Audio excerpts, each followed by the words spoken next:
Good morning, everybody. It is Friday, July 21, 2023. Wow, it's already in July. We've got less than half the year to go, and I am here with Real Estate Talk TGIF. This is episode 267, and it's 264 weeks in a row, more than 5 years.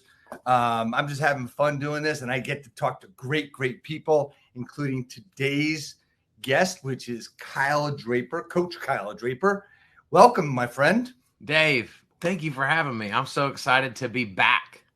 This is great. This is your second appearance, and it's fantastic to do this. And again, like I said, with great people, I get great people every week.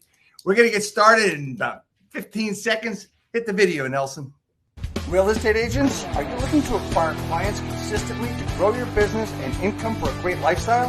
Well, this is Dave Finale, and I'm here to bring you the Real Estate Skill Builder broadcast, Real Estate Talk TGIF, brought to you by Real Estate Skill Builder and the Modern Agent team.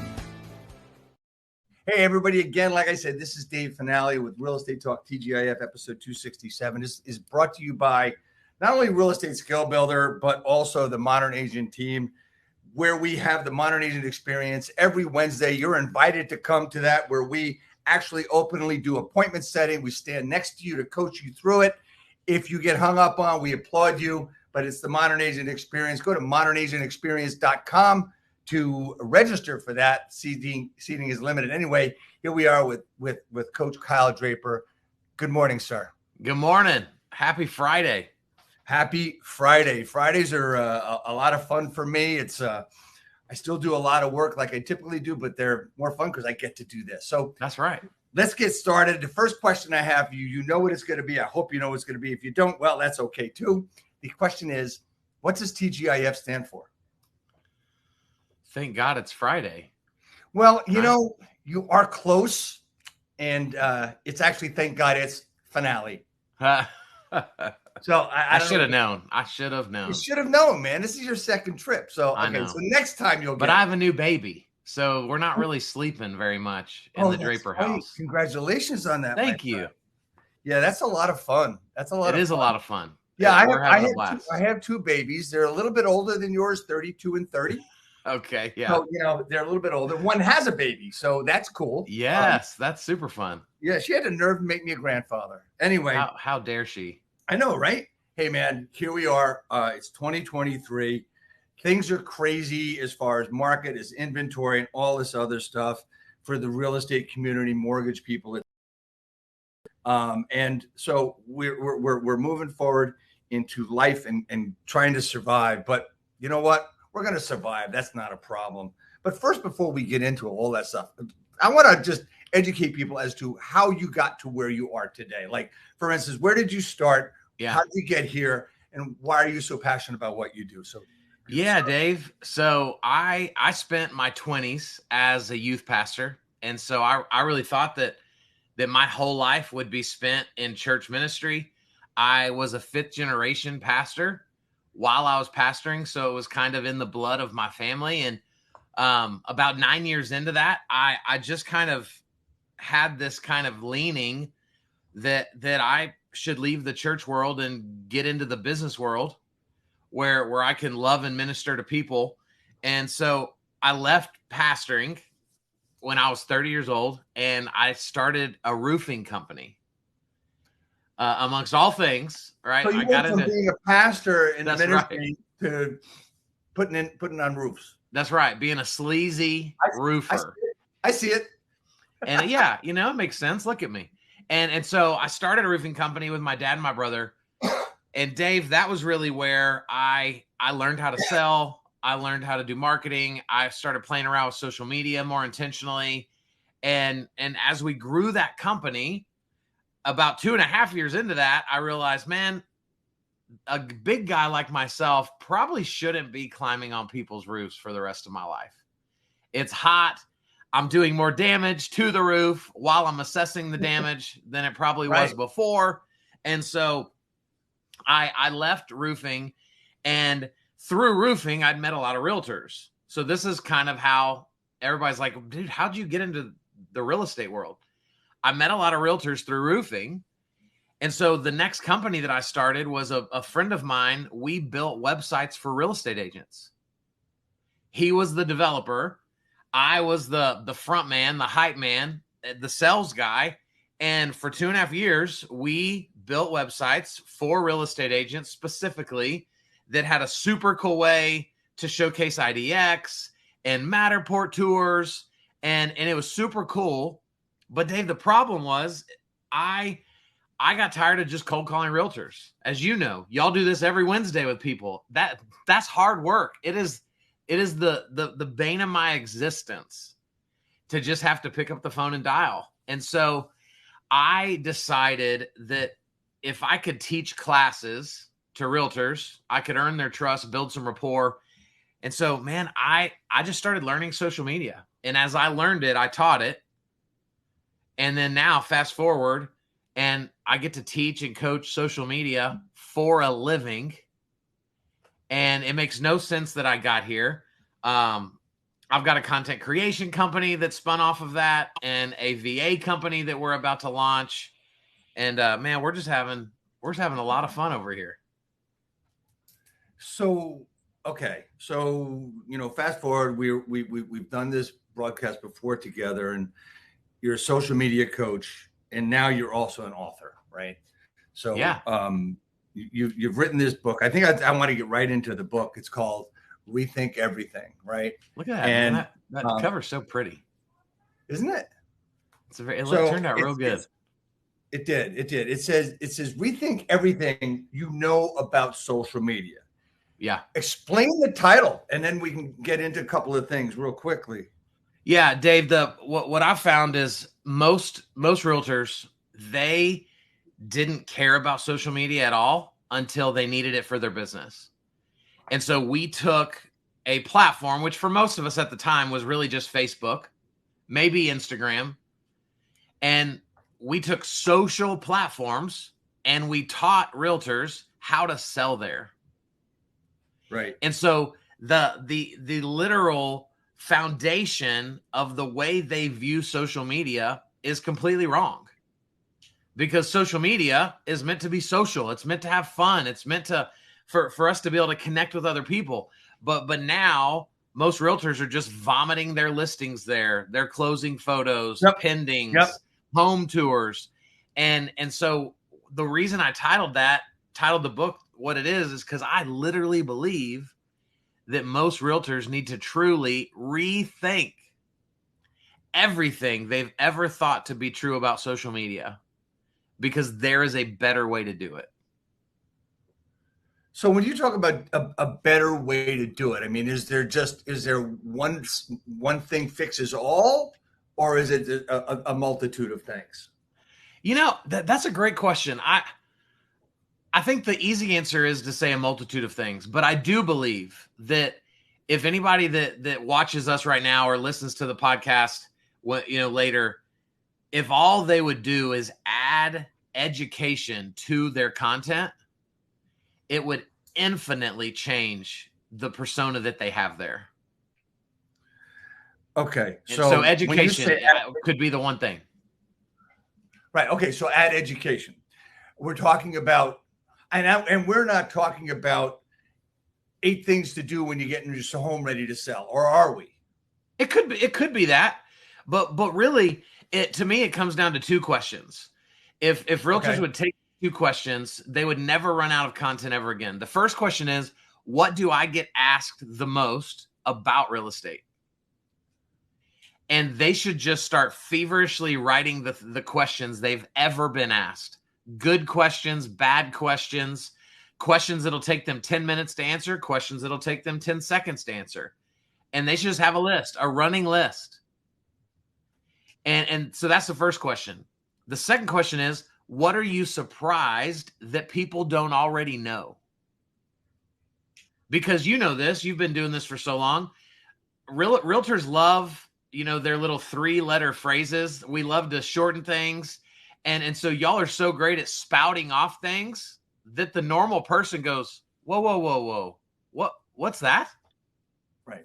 What are you talking about, right, Dave? What is that? Whenever somebody stops you and asks, what is it? that should ding a bell in your brain that says, you need to go do a video about that. If they don't understand it, other people don't understand it. And so that should become a video. And so if we would just take those 2 questions, you'd have 60, 70, 80, 90, 100 different videos that you can put on your list that you need to start knocking off. Absolutely. I mean, it's one of the things that I do all the time is I'll spend an hour trying to think of, content that I should be using and content that I should be putting out. For me, it's mostly video. I probably do 90% video to just text or images on different social channels. So it's mostly all video. And I've done it for 15 years. And I remember, people worry about video. I think that's one of the most important chapters, as you've mentioned in your book, is all about video, which we'll get to in a second. And if you just think about the simple things that people don't already know, as you said, and here's the interesting part. We all assume in our business that we know that they know our acronyms, right? So one of the most used and best scripts are the FSBO scripts done by Mike Ferry, right? I use those. We use them as guides. And one of the first questions is in the script is, I'm doing a survey of all the FSBOs in the area, right? If you're calling up for sale by owner, they might not know what a FSBO is. So 100%. I'm saying change that to people trying to sell their homes on their own, or owners selling it by owner, right? So, I mean, that's just a simple example of what you just said of the different acronyms we use. And a lot of times we can actually mix those acronyms up, right? So the most important chapters in your book, whatever you mentioned was video. You mentioned it, so let's go there. Yeah, there's multiple chapters in there that relate back to video, but really I think the most important part is, I think it's chapter 8 or 9, that's just called daily video. Because Dave, where most people get stuck is, you and I, you just said it. You've done this like to what did you say, 240 something weeks in a row, right? 5 years running. Yes. Right. So 264. And so you and I talk about video. I have 150 something episodes of my podcast. I do video every day. And so to us, we've worked out all those muscles that make this less uncomfortable for us. But for the average person watching this, right, they're already sweating because we just entered the video conversation. And they know they need to be there, but they're not comfortable there. And so daily video is not as scary as it sounds. What daily video is it starts with, who can you send one-to-one videos to today? One-to-one. We're talking a birthday video, which you do, which I do. We're talking like when I get text messages. Yesterday, I got a text from a friend. I popped up my phone and shot a video back just to get FaceTime with them. And people are always so excited when they get a video from me. I met a guy at an event yesterday that I spoke at. And at 11:30 last night, I'm sitting in the dark watching TV. And I go, oh, man, I should shoot Michael a video real quick and just tell him that it was great to meet him. And I look forward to connecting next week. So it's dark. I could pull up the video. It's so dark. I have bedhead. Like, I'm not put together. But Michael knows it's 11:30 at night. And so I kid you not. I want to just read it to you because I think this is so powerful for the way we've mistrained our minds. So I send him this video. Dude, he sends me a video back that says, bro, how are you still up with all them kiddos you got and a long day? Because I spoke at a 2-hour event with him earlier that day. He said, thanks for the video. Love a guy that practices what he preaches. That's what he sent me back. So I'm earning brownie points already with this guy because I sent him a 20-second video. It's 1-to-1. No one else is ever going to see it. But if your people would start practicing this, those muscles will get stronger. You'll get more comfortable looking at your face, whether you think it's old or fat or whatever. And it's that daily video. And so it's the most powerful way that we can be leveraging video right now. More powerful than Reels, more powerful than YouTube, is that daily one-to-one video. Exactly. And here, I just want to give one other thing out about, you and I have done this before, and we've worked out all the kinks in our mind. But I want to tell everybody this. I mean, from time to time, over the years, I've done a lot of lives, right? Facebook lives and Instagram lives. And I will tell you that I used to do it after I ran in the morning. And now I do the gym and run later on in different times.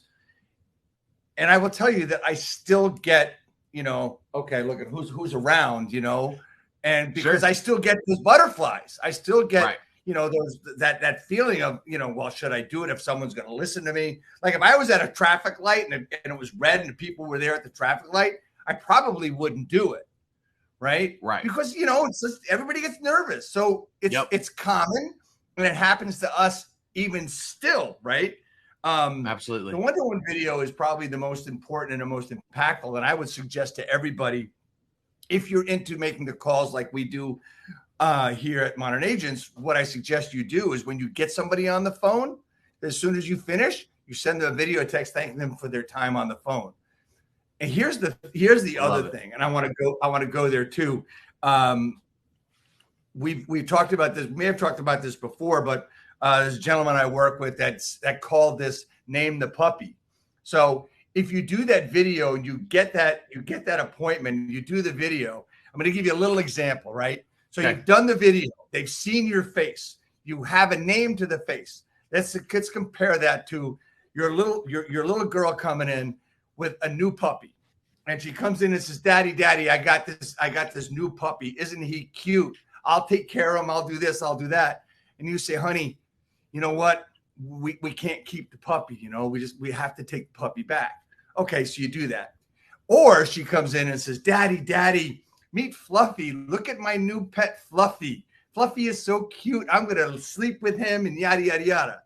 You're gonna have a harder time taking that puppy back because she's already named the puppy. So when you send that video out, you're naming the puppy. They see your face, they hear your name, they hear your voice. And here's the difference, Kyle, is that when you're walking to the door for that listing appointment, they're going to say, "Oh, there's Dave, the real estate agent." And when the other person comes to the door, because they're going to talk to more than one, "Oh, that must be the other realtor." You're Dave, you have a name now. Right. And you're coming up. And that's how important video can impact and how much it can impact your business. What do you think? You are 1,000,000% right. Yesterday at the event I spoke at, multiple people came up to me and they were like, "Kyle, you don't know me, but I follow you." That's so powerful. You and I are both sports guys, so this is a great analogy for this. You and I, because of how often we're on camera, we have home court advantage in every room we walk into. Yep. I don't ever walk into a room anymore as a stranger. Right. Because somebody in there is going to recognize me from my videos, and then they're going to walk me around the room and introduce me to everybody I need to know.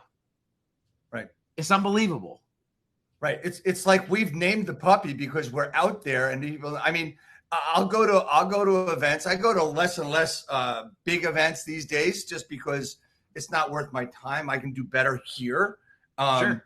But I'll walk in there and I'm going to tell you at least 5 to 10 people at a big, like a NAR event or one of those events are going to come up to me and say hello. "I love your stuff," or, "I've seen you," or do I know you, or how do I know you? That's what's going to happen. That's exactly what's going to happen. So we talked about the video, how important that is. And I think one of the chapters that really struck me the most importantly, and here's the one thing about Rethink Everything, your book, is that it is so very, very important, and it takes it down to what is the simple things that you got to know about rethinking social. And one of them was the chapter on listening. Can you talk a little bit about that chapter for me? Yeah, Dave. So think about now how many years have you been in real estate? 44. 44. Okay, so I'm 40. So I'm called an expert of social media. right? People call me an expert on social media. I've been doing this 7 years, and people call me an expert. So you are truly the expert.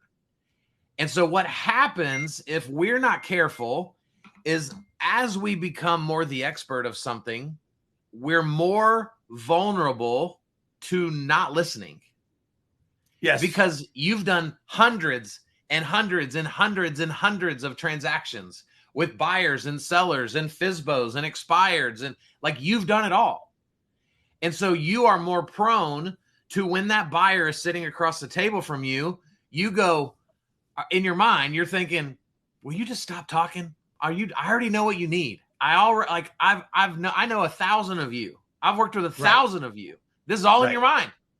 So they're asking you all these questions, but you're not actually listening because you're just waiting for your moment to interject because you're ready to solve the problem. And so this isn't as big of a deal for you, but for the agent that's in year 3, for the agent that's in year 10, they're not listening anymore. But then they're also telling you and I, Dave, what am I supposed to be talking about on social media? And I want to go, what about those 30 questions that your last buyer asked you, but you didn't write any of them down? You didn't pay any attention because you already assumed what they needed. And so that's the biggest power to actually listening, is it develops our content, but also, right, one of my favorite quotes is that listening, like it speaks people into existence. Like we love to feel like somebody genuinely is listening to us. We love it. My 8-year-old, she'll grab my face and go, Dad, look at me. You're not listening to me. And I'm like, no, I'm listening, but you're not looking at me. Right. We're just so bad at this in our culture now. And it's a huge problem, but it can be a huge advantage if we can fix it. So I want to give everybody the exact thing to do so they don't do this, right? So one of the things I do is I do this broadcast every week, and I have a book, right? I have a book, and when you see my head go down, I'm writing notes. And most of the time and here's all the other people I've had on the broadcast, and there's another book, right? I'm writing notes, it's 50-50. One, to write things down so I remember them, and the other is the thing I'm thinking about that I want to ask you so I can clear my head and not think about the question I want to ask you. And that what happens is when you do that, you stop listening. I call this, I have a book with me all the time. I call it my distraction book, where I get a thought, and to not stop what I'm doing and get distracted, I write it in the book. I love it. So if you do this at your listing presentations, because let's face it, a listing presentation should be called a listening presentation. Oh, come on, preach. Rather than a listing presentation. And if you go in with your presentation and you say, look, I practice this all day to make sure I don't get anything wrong. I want to make sure I do perfect for you.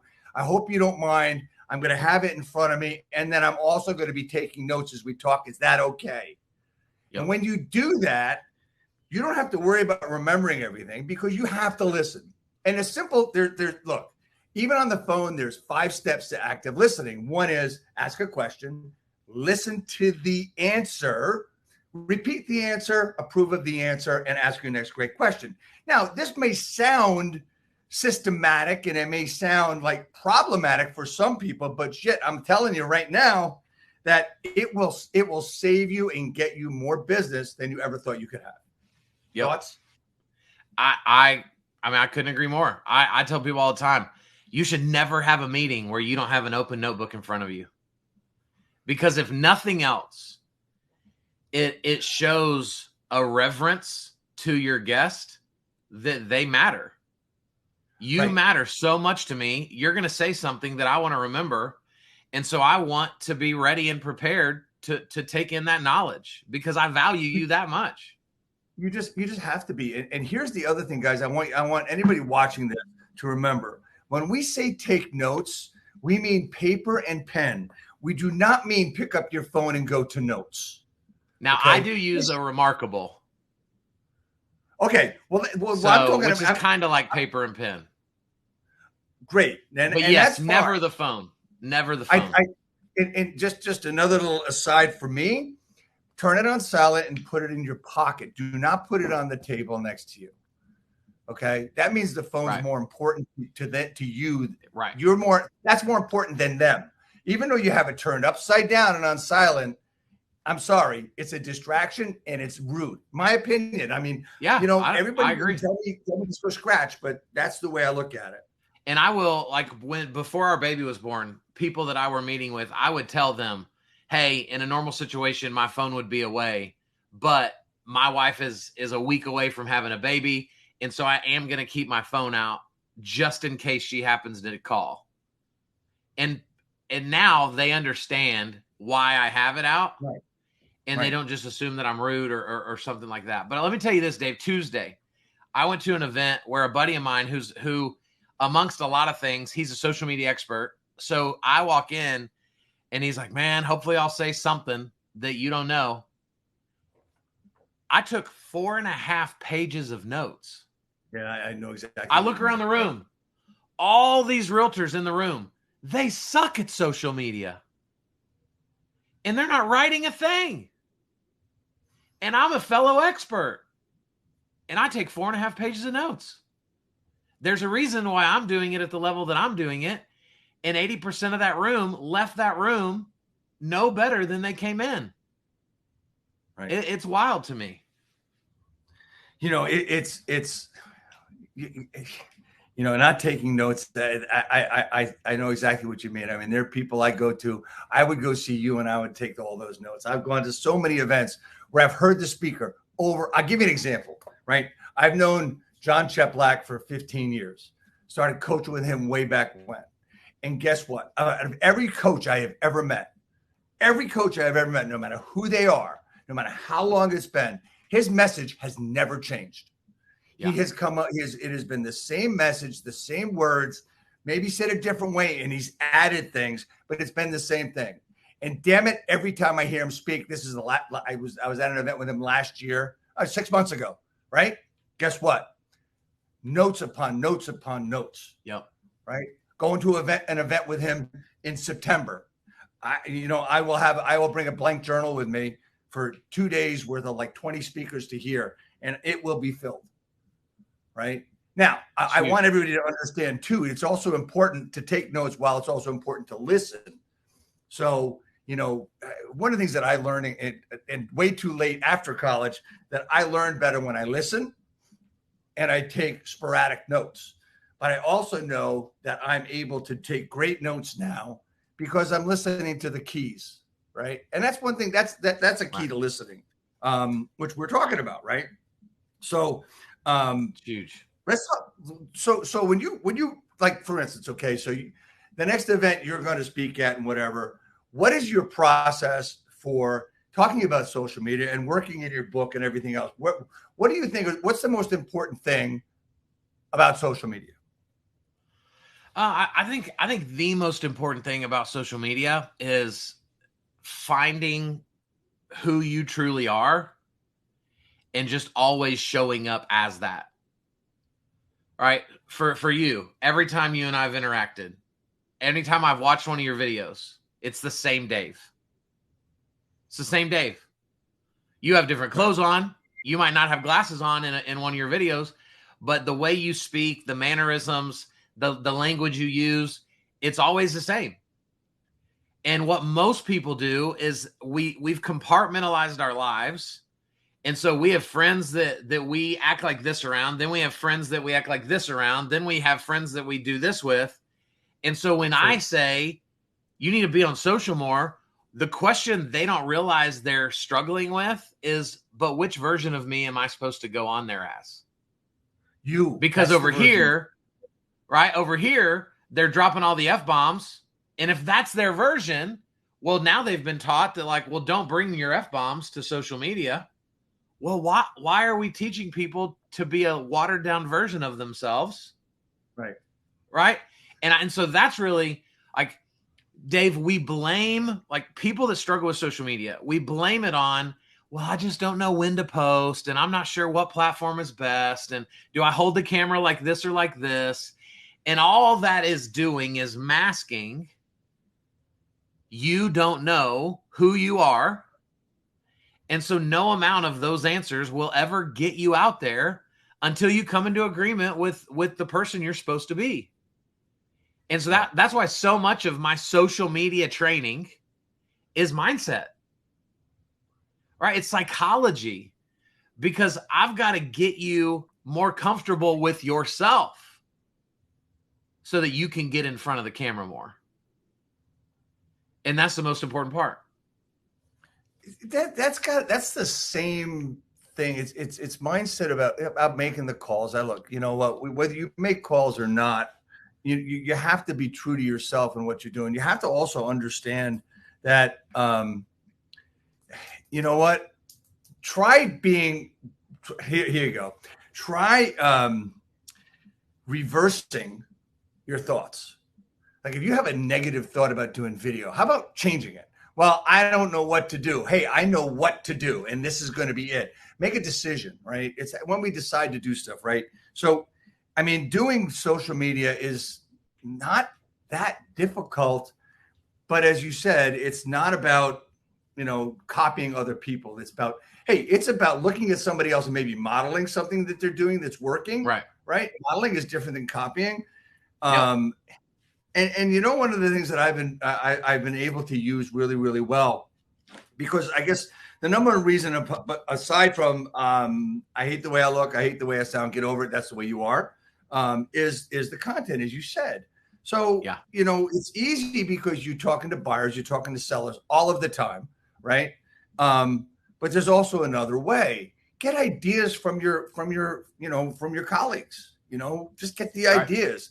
I mean, a lot of people will call it R&D, rip off and duplicate. I'm not telling you to plagiarize. What I'm telling you is what I do is I'll go to people that I admire, right? And I'll look at their videos. It might be a minute video, it might be a 2-minute video, but basically I'm only looking at it for 10 seconds. Right. That's the idea. But this is so, Dave, I feel psychic right now because when you started talking, I knew that you were going to say rip off and duplicate. I don't know how I knew it, but I already had picked up this book and put it in my hand. This is my favorite book on the planet. It's called Steal Like an Artist. And in this book, what we would say rip off and duplicate, he calls celebrate and copy. And I love the spin because rip off and duplicate is very negative. Yes. Rip off and duplicate makes me go, yeah, but like I'm not as good as Dave. He's been doing this 40 plus years. I've been doing this 4 years. But celebrate and copy means that I can go, Dave, that video is so good. Now I'm going to turn around and go copy it and do it as myself. Right. It's just a mindset shift. And it's so it's also why, like, if I were a realtor, I'd want half my Facebook friends to be realtors because they're showing you the way. Right. They're showing you what not to post when you see cringy stuff. But then some of them are going to be showing you what to post. And so instead of being super competitive and going, I don't want to have a bunch of realtors as friends. Why? They're giving you the blueprint for what you should be doing. But you've got to have enough inside of yourself to not feel inferior when you watch people out in front of you.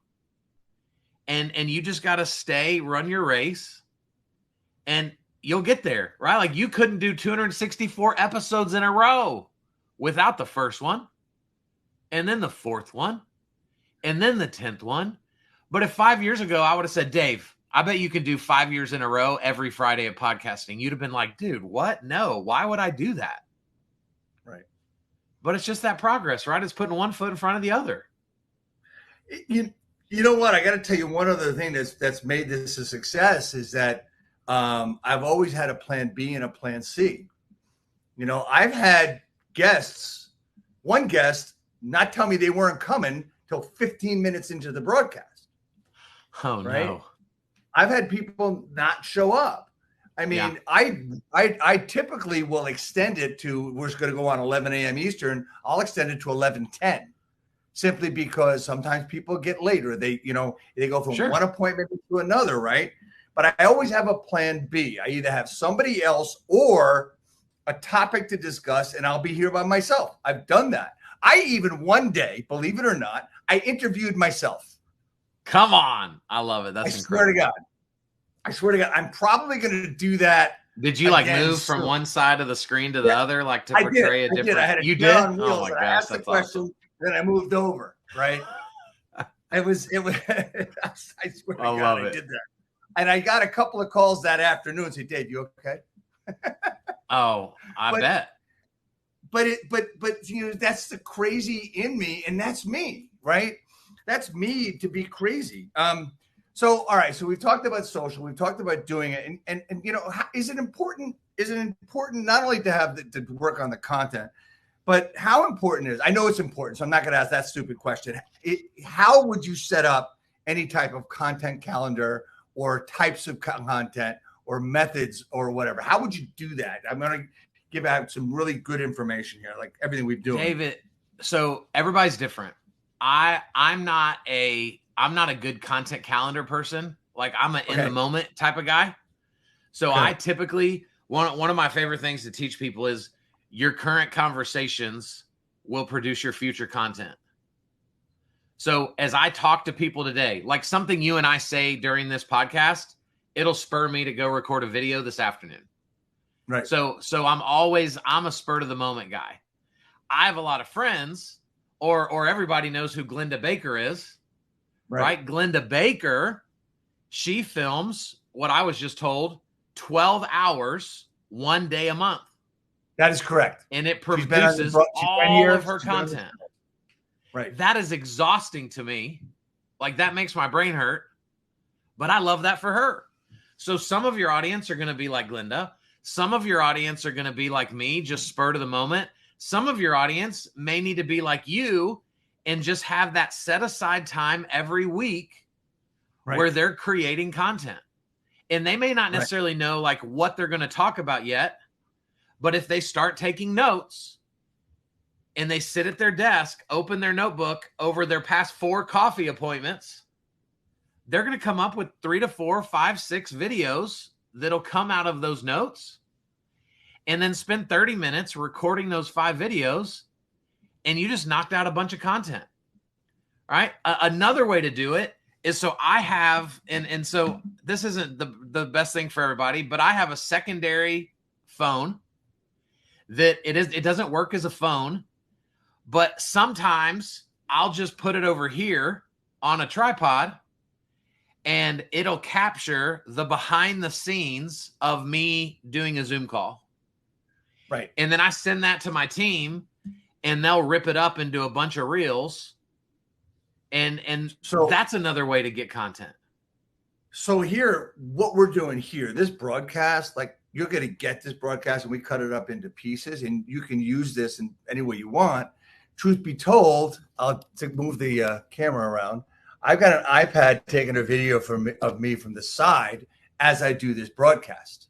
Yep. So there's another way to do content and to get it out there, like pieces, like pillar content. Oh, by the way, I wrote pillar content down about 5 minutes ago. I didn't want to forget it. I looked down, I said, okay, there it is. Just an example of what I said before that I actually do. Yep. So pillar content really is this broadcast, right? This is a piece of pillar content. Right. Where we can take things that you and I talk about and have both of us on the screen, or you can take me or you completely out of it.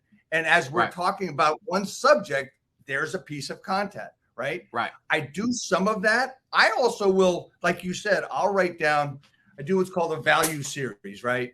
And that value series, I take a piece of content. Look at that. You just picked up a backup pin. I did.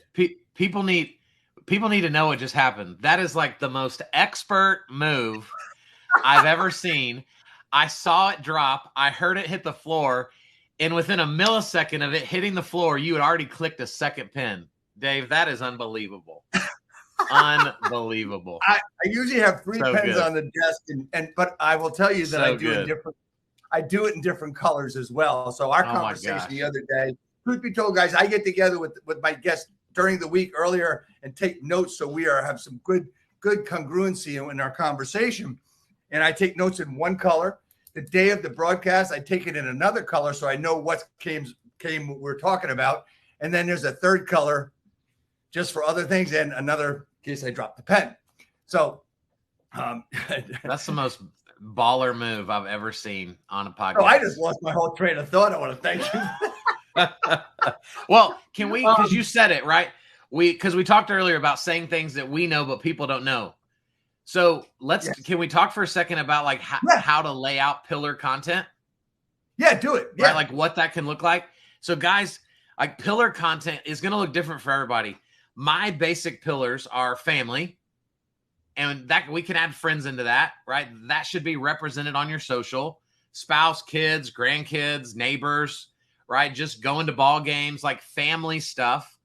Personal passions should be another pillar. What are you passionate about? Because that's way more interesting than your job. And so I get way more engagement. Like I put up a note on Instagram yesterday that said, how do you take your steak? Dude, tons of DMs of people wanting to talk about how do they take their steak. Then I put up, who did a video today? 2 people responded to me.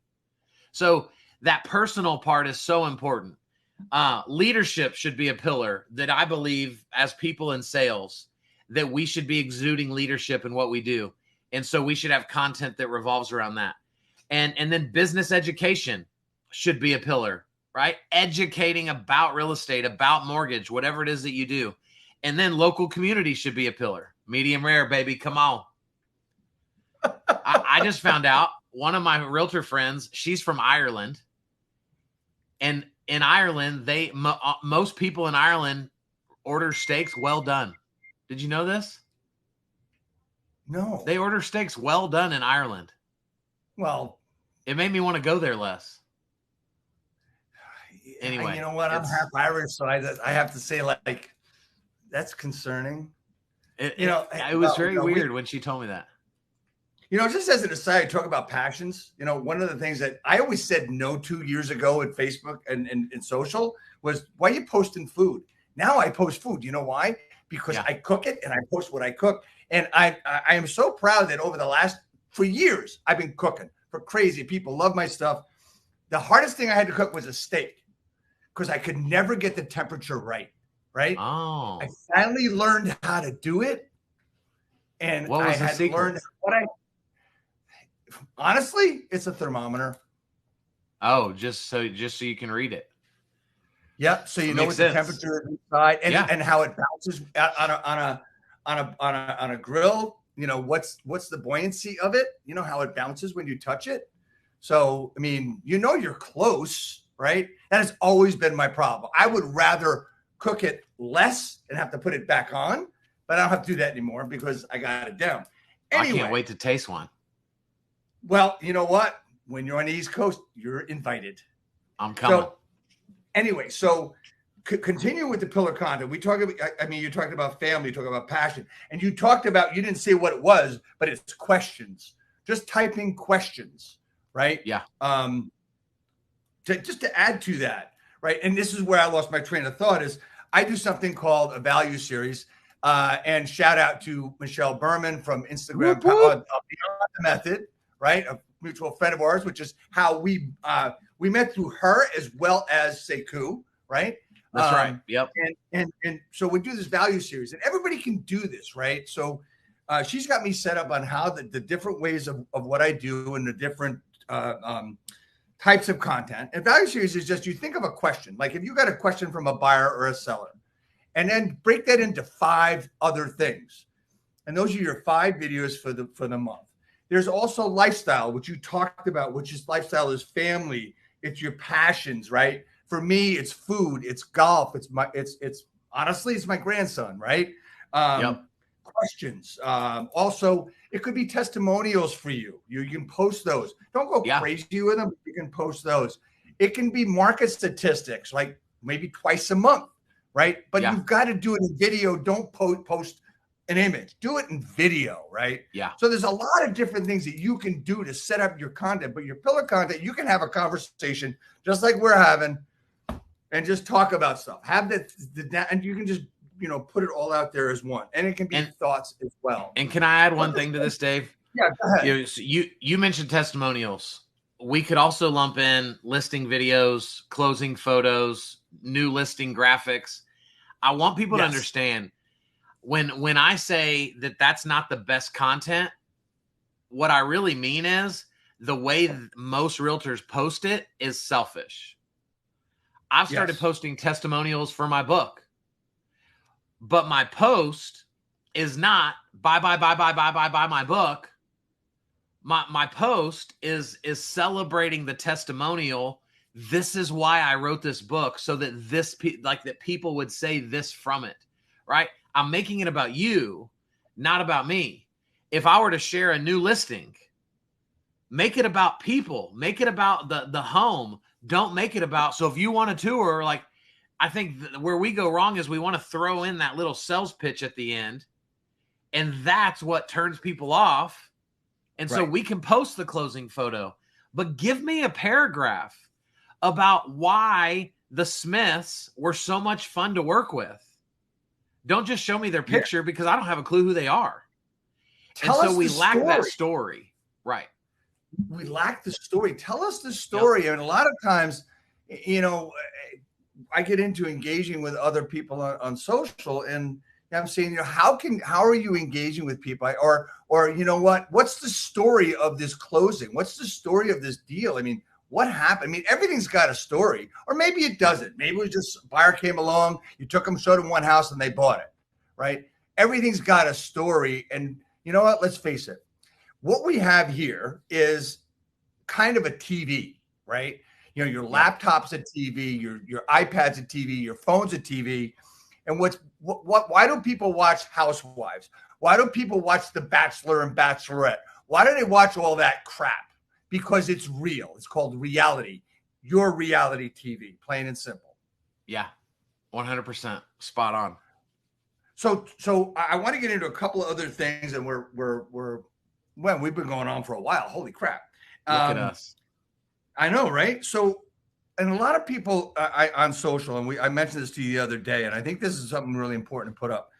Talk to me about the philosophy. I have down here the philosophy of likes. Are likes important? Are follows important? Are comments? What's important? I mean, people say, "Well, I have 85 followers, or I have 85,000 followers." How many people are doing business with you? That's the question I have. It kind of, Dave, depends on the perspective we're looking at it from. So I don't think likes are important as far as the validation for myself. Right. When I post content, I'm not concerned with how many likes it gets, how many comments it gets, how many shares it gets. That's not my concern at all. But when I go out on the offense to get people to pay attention to me, likes are important, comments are important, but that's me giving them to other people. And so we've got to kind of be careful that we don't let likes matter too much to validate us, right? I try to remove ego. I try to trust myself as the expert. I know this was good content. Just because enough people didn't see it, that doesn't make my content less awesome. Right. Maybe I posted it at a bad time. I did it on a Saturday when people were at the lake. I should have done it on a Thursday at lunchtime, right? Whatever. But the most important piece to all this is that every day we've got to stop window shopping on social media, right? Like, I could see a picture of you and your grandson, and my brain says, look how cute Dave's grandson is. And then I keep scrolling. We've got to get better at stopping and me actually put in the comments, Dave, that's a handsome young man you've got right there. And put it out there so that now, for a moment in time, you thought about me. And then you might go to a coaching client an hour later, and because you read a comment of me loving on your grandson, you go, oh, hey, do you know Kyle Draper? And now you're introducing me to somebody because I happened to come into your notifications an hour ago.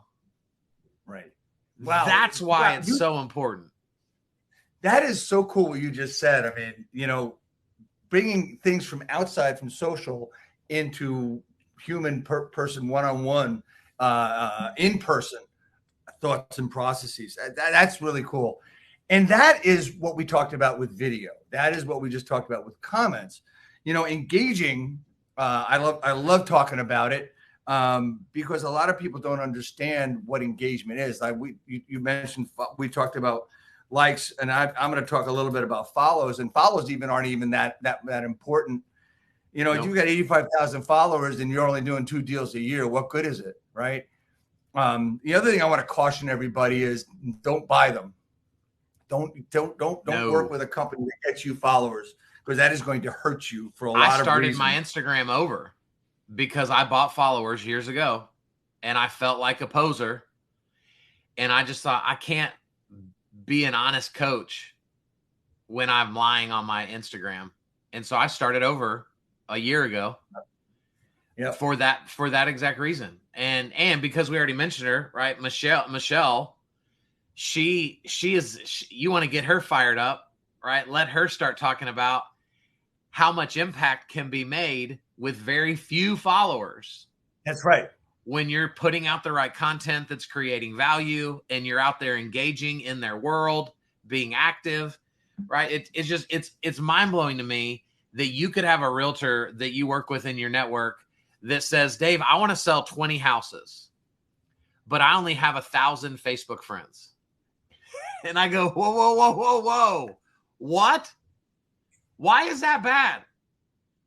You have 1,000 people and you only need 20 of them to say yes to you. And you don't see that as the odds being in your favor. And so you're going to go buy a course online that says, want to get to 10,000 Instagram followers? Why? Because what she really wants is ego. If we're not careful, we just want to feed our ego with this stuff instead of actually add value to people. Right. And you, like you said, I have 1,000, you only need 20. But the whole idea behind all of this is you just got to start, and you will continue to build, and you will continue to get those friends. And look, I can do an hour segment just on, or 3-hour segment just on how to build up Facebook, just on how to build up your followers. I can do that. And by the way, shameless plug again, modernagentexperience.com. We do that every Wednesday. We actually do it every day, but on Wednesdays we invite people from outside, but we actually work on social media engagement as part of our appointment setting and prospecting system. I mean, it works. I mean, personally, I get basically 2 appointments a week out of my social media engagement. So, I'm not just preaching it. I do it, and I get stuff out of it. So we're coming up on time here, and there's just so much more. You know what? I'm going to ask this question, and it has everything to do about what the buzz is with social media and doing content. And talk to me a little bit about how AI can come into this. Yeah, sadly, AI can pretty much do it for you if you truly wanted to, connect all the apps that do it. I love using AI when I lack creativity, right? So when my brain's dead, when I'm tired and exhausted, but I know I need to do content, I love going into ChatGPT, or Syllabi is a cool software that I use as well. And I just begin to type in phrases and then let it start to build me out options. And then my brain can start engaging and going, oh, that's a good idea. Yeah. That's a good idea. And so that's why I love it, is just when I lack creativity, it can fill that gap. But it'll it'll write 100 email copies for you, right? I mean, it's unbelievable what it'll do. And so whoever you are, you better start playing around with this stuff, because it's taking over and you'll get left behind. And I want to caution everybody that's watching this and that is interested in ChatGPT.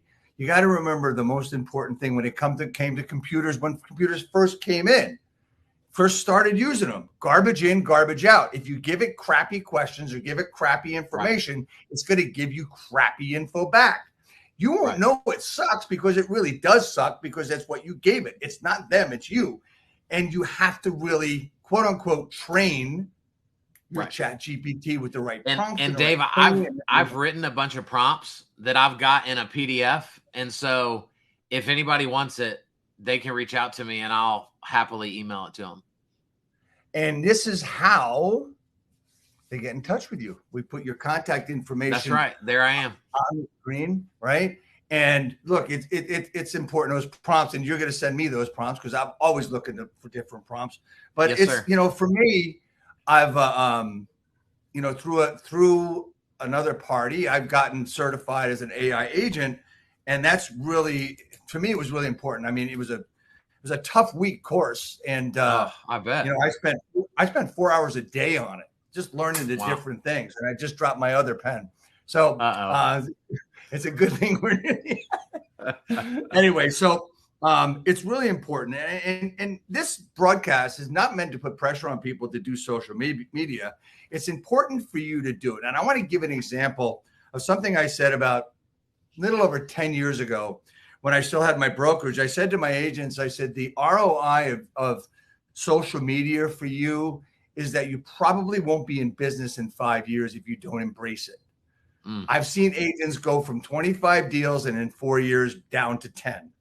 Why? Yeah. Because other people have taken advantage of social media. They've taken advantage of content, and they've really built their business. Kyle, we're running up on time. I want to thank you so much for being here today. Yes, sir. If there was one thing you could tell that stuck agent or that new agent about getting over the hurdle of getting into social, what would it be? Oh, Dave, I think it would be stop waiting to feel it, right? If you're waiting to like this, if you're waiting to get excited about it, it's not going to happen. This is a necessity in our business now. And so whether you like it or not, you've got to be good at it. And so just lean in and suck your way through it, and you'll come out better on the other side. Well, that is absolutely amazing. I'm hitting the wrong buttons here. I apologize for that. I'm going crazy here. But I want to thank you so much for coming on, man. And thank you for having me. Next week, we have scheduled Sean Callaghy, the founder of the Unblinded movement, of just an amazing human being, right? He's going to be supposed to be on next week. We hope to have him. But here's the thing, man. You're on. I got 2 more things for you, and we'll be ready to move on for our weekend. And the most important question I have for you, if any question I've asked you today, is how can I, Dave Finale, help you, Kyle Draper, grow your business? Man, you're doing it. You're putting me on your podcast in front of people. Anybody that needs help with social media, please point them in the direction of Rethink Everything. And that would be incredible. There's the book. It's available everywhere, I believe. Or you can reach out to Coach Kyle Draper on Instagram and Kyle@KyleDraper.com at his email address, as well as KyleDraper.com. There's great stuff there. Some great pictures of you too, by the way. Thanks, anyway, man. Last and certainly not least, last time you were on, you did get something, and we held it for the end, and you heard there was a new color, which is really made on today. I'm ready to add it to my collection. Right, and the colors are coincident and consistent with Texas Rangers. Your baseball team. I'll wear that hat when we go to All-Star Weekend next year together. All right, man. So you're making me commit to that. So I guess I have to do that next year. That's right. Anyway, hey, man, thanks so much for coming on. Love you, man. Thank you so much. And I will talk to you real soon. Stay on for a minute as we go off and we come back. Hit it, Nelson.